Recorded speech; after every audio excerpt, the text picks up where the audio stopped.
जिस इंसान की नियत और सोच अच्छी होती है ना दोस्तों, भगवान किसी न किसी रूप में उसकी मदद अवश्य करते हैं। नमस्कार दोस्तों, मैं ज्योतिष आचार्य वासुदेव मिश्रा आपका अपने चैनल सत्य की खोज में हार्दिक अभिनंदन करता हूं। दोस्तों, आज का यह ज्योतिष का कार्यक्रम आप लोगों के लिए यानी कि तुला राशि वालों के लिए बेहद ही ज़्यादा खास कार्यक्रम साबित होगा। आज हम चर्चा करेंगे एक महान राजयोग गज केसरी योग के बारे में। जी हाँ दोस्तों, गोचर कुंडली में चंद्रमा और देवगुरु बृहस्पति इस समय आपके लिए गज केसरी योग का निर्माण कर चुके हैं, जो आने वाले 3 दिनों तक प्रभावी रहेगा।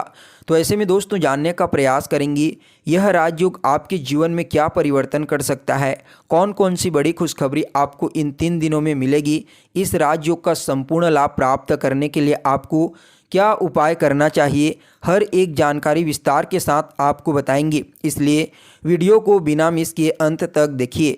तो दोस्तों देखिए, अभी वर्तमान समय में देवगुरु बृहस्पति अपने मित्र मंगल की मूल त्रिकोण राशि मेष राशि में गोचर कर रहे हैं बलवान अवस्था में। और आज यानी कि 24 नवंबर की शाम ठीक 4 बजे चंद्रमा मीन राशि से निकल करके मेष राशि में प्रवेश कर चुके हैं, जहां पर आने वाले 26 नवंबर की शाम 8 बजे तक रहेंगे। उसके पश्चात अपनी उच्च राशि वृषभ राशि में प्रवेश कर जाएंगे। तो दोस्तों देखिए, चंद्रमा को बहुत ही तेजी से चलने वाला ग्रह कहा जाता है। जितनी दूरी को शनिदेव 2.5 साल में पूरी करते हैं, उतनी ही दूरी को चंद्रमा 2.25 दिन में पूरी कर लेते हैं। इसलिए हर महीने चंद्रमा हर ग्रह के साथ मिलकर के कुछ न कुछ राजयोग और दुर्योग का निर्माण करते हैं। ठीक इसी प्रकार से गोचर कुंडली में आज से लेकर के 26 नवंबर के मध्य चंद्रमा और देवगुरु बृहस्पति महान राजयोग गज केसरी योग का निर्माण करेंगे। चंद्रमा को शास्त्र में मन का कारक ग्रह कहा गया है और देवगुरु बृहस्पति को ज्ञान का। तो ऐसे में समझ सकते हैं इस राजयोग का प्रभाव कितना व्यापक होगा, क्योंकि चंद्रमा मन के कारक होकर के देवगुरु बृहस्पति ज्ञान के साथ युति बनाएंगे, तो आपका मन इस समय स्थिर हो जाएगा। और आपका मन जब स्थिर होगा तो जीवन के हर क्षेत्र में आपको भौतिक सुख सुविधाओं की प्राप्ति होगी, सफलता प्राप्त करेंगे, मान सम्मान पद प्रतिष्ठा प्रसिद्धि सब कुछ प्राप्त हो सकता है। इसलिए जब भी किसी व्यक्ति की जन्म कुंडली में गज केसरी योग का निर्माण होता है तो वह व्यक्ति जीवन के हर क्षेत्र में सफलता प्राप्त करता है। उसका व्यक्तित्व काफ़ी प्रभावशाली होता है, उसे समाज में मान सम्मान प्राप्त होता तो है ही, साथ में वह व्यक्ति अपने प्रयास से, अपनी मेहनत से अपने जीवन को आरामदायक और खुशहाल बनाने में कायम होता है। ठीक इसी प्रकार से दोस्तों गोचर कुंडली में भी इसका प्रभाव ऐसा ही देखने को मिलता है। तो देखिए, आप लोगों के लिए यानी कि तुला राशि वालों के लिए यह जो राजयोग है यह आपकी राशि से सप्तम भाव में बनेगा। तो इसका जो प्रभाव है वह आपके जीवन के ऊपर बहुत ही व्यापक तरीके से देखने को मिलेगा। सबसे पहले तो देवगुरु बृहस्पति और चंद्रमा मिलकर के बिजनेस व्यापार करने वाले जातकों को इस समय धन प्राप्त करने के लिए कुछ नए रास्ते प्रदान करेंगे। उनका व्यापार इस समय उत्तरोत्तर तरक्की करने वाला है। आपके जीवन साथी के साथ संबंधों में मधुरता आएगी।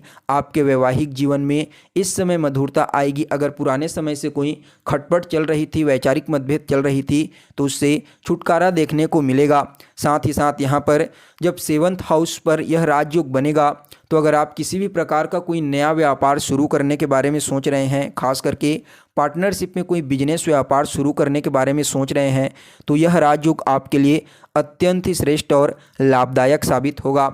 साथ ही साथ यहाँ पर सप्तम भाव में इस गोचर के प्रभाव से इस समय आपके जीवन साथी को भी अपने कार्य क्षेत्र में विशेष सफलता की प्राप्ति होगी।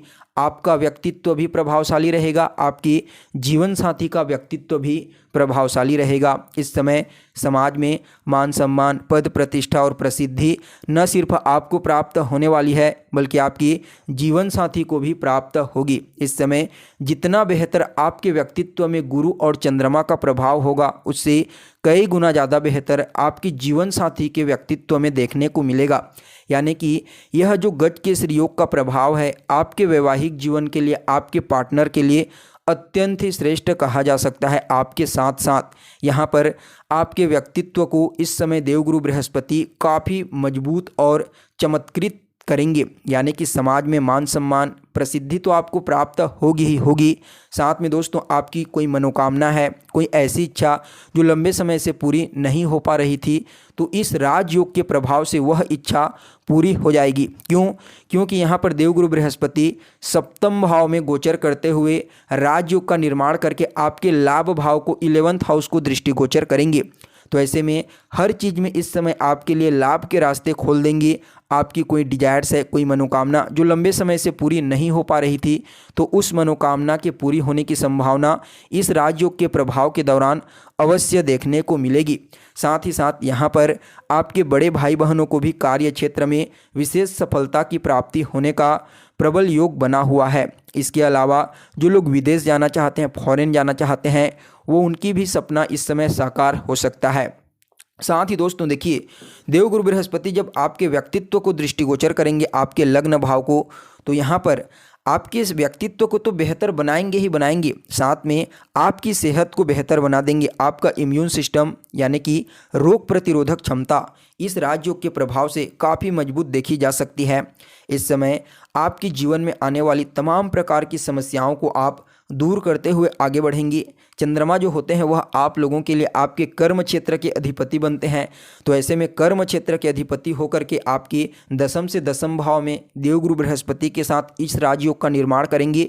तो ऐसे में आप समझ सकते हैं आपके कार्य क्षेत्र में जो भी परेशानी आ रही थी, जो भी बाधाएं आ रही थी, उन सभी प्रकार की बाधाओं को यह राजयोग दूर कर देगा। साथ ही जो लोग नौकरी की तैयारी कर रहे थे, उन लोगों को भी इस समय कोई अच्छा अवसर प्राप्त होने का प्रबल योग बना हुआ है। चाहे सरकारी नौकरी की तैयारी कर रहे हैं या फिर प्राइवेट जॉब की, आपको विशेष सफलता की प्राप्ति होने का योग बना हुआ है। इसके अलावा जो लोग पहले से नौकरी कर रहे हैं गवर्नमेंट सेक्टर में, प्राइवेट सेक्टर में, उन लोगों को भी इस समय अपने बॉस का, अपने उच्च अधिकारियों का विशेष समर्थन प्राप्त होने वाला है। इस समय कार्य क्षेत्र में आपकी कार्यशैली, आपकी बुद्धिमत्ता और आपका जो ज्ञान है वह हर किसी को आपकी ओर आकर्षित होने के लिए विवश कर देगा। यानी कि इस समय आपका व्यक्तित्व इतना ज़्यादा प्रभावशाली रहने वाला है कि हर कोई इस समय आपकी ओर अपने आप आकर्षित हो जाएंगे।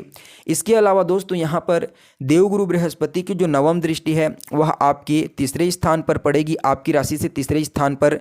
तो छोटे भाई बहनों के साथ संबंधों में मधुरता ला देंगी। इस समय आपके अंदर साहस और ऊर्जा की वृद्धि करेंगे, यानी कि आपके पराक्रम में वृद्धि हो जाएगी, साहस में वृद्धि हो जाएगी।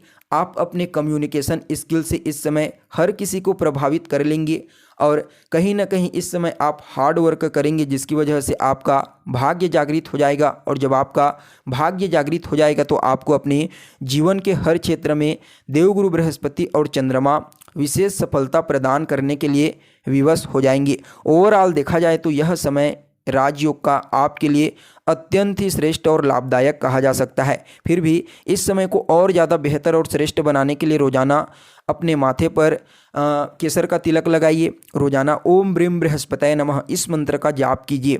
इसके अलावा सोमवार के दिन शिवलिंग के ऊपर 1 लोटा जल दीजिए। आपके लिए यह राजयोग अत्यंत ही श्रेष्ठ साबित होगा।